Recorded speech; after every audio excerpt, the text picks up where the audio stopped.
নমস্কার and welcome to national affairs. আমি উৎপল। আজকে তোমাদের সামনে একটা খুবই ইম্পর্টেন্ট টপিক, সেই টপিকটা হচ্ছে ভারতের একটা খুবই গুরুত্বপূর্ণ অপারেশন সম্পর্কে আলোচনা করব। তবে টপিকটাতে যাওয়ার আগে তোমাদের কাছে জিজ্ঞেস করবো একটা কোশ্চেনটা হলো, recently who has became the first world table tennis winner for India?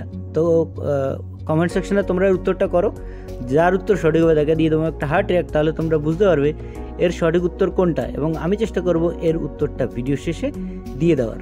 তো টপিকটা শুরু করার আগে তোমাদেরকে আগে জায়গাটা দেখিয়ে নিই। এ হচ্ছে আমাদের ভারতবর্ষ থেকে এবার আমি জুম আউট করে যাব উত্তর আমেরিকা মহাদেশের আটলান্টিক মহাসাগরের মধ্যে। সেখানে একটা দ্বীপ রয়েছে, সেই দ্বীপটার নাম হচ্ছে হাইতি। তার রাজধানী হলো পোর্ট এইউ প্রিন্স। ঠিক আছে, তো রিসেন্টলি অপারেশন ইন্দ্রাবতী লঞ্চ করলো কিন্তু ভারত সরকার। কেন লঞ্চ করলো?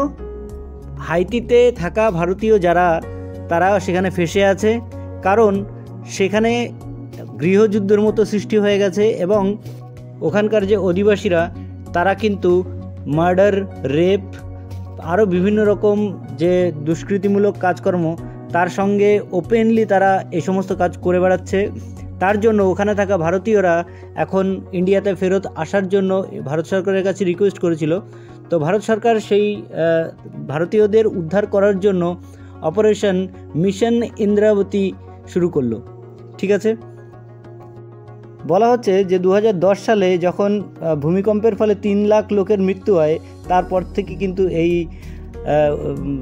মানে হাইতিতে চরম যে ব্যাপারটা, উগ্রপন্থীদের যে ব্যাপারটা, সেটা কিন্তু হাইক করেছে।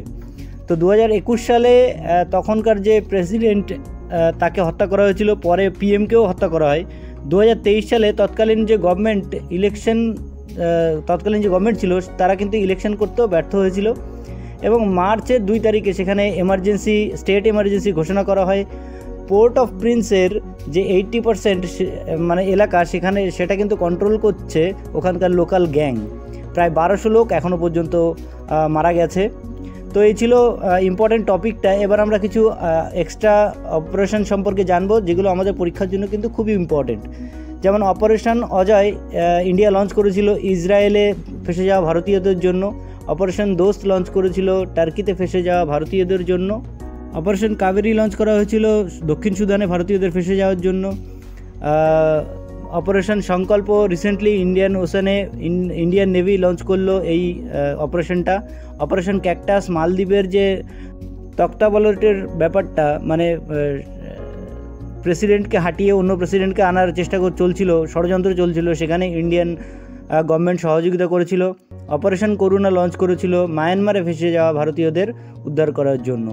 ঠিক আছে, তো এবার আমরা চলে আসবো আমাদের কোশ্চেনটা ছিল যে recently who has became the first world table tennis winner for India? এর সঠিক উত্তর হচ্ছে সাথিয়ান গানশেখরন। এর মানে রিসেন্টলি 2024 সালে লেবাননে এটা অনুষ্ঠিত হয়েছিল। প্রথম ভারতীয় হিসাবে টেবিল টেনিসে উইনার হলো সাথিয়ান গানশেখরন। তো এই ছিল আমাদের আজকের টপিক। আশা করছি তোমাদের বুঝতে কোনো অসুবিধা হয়নি। তো সামনে কোনো একটা ইম্পর্টেন্ট টপিক নিয়ে এসে আমি আবার হাজির হব। সো ততক্ষণ পর্যন্ত বাই।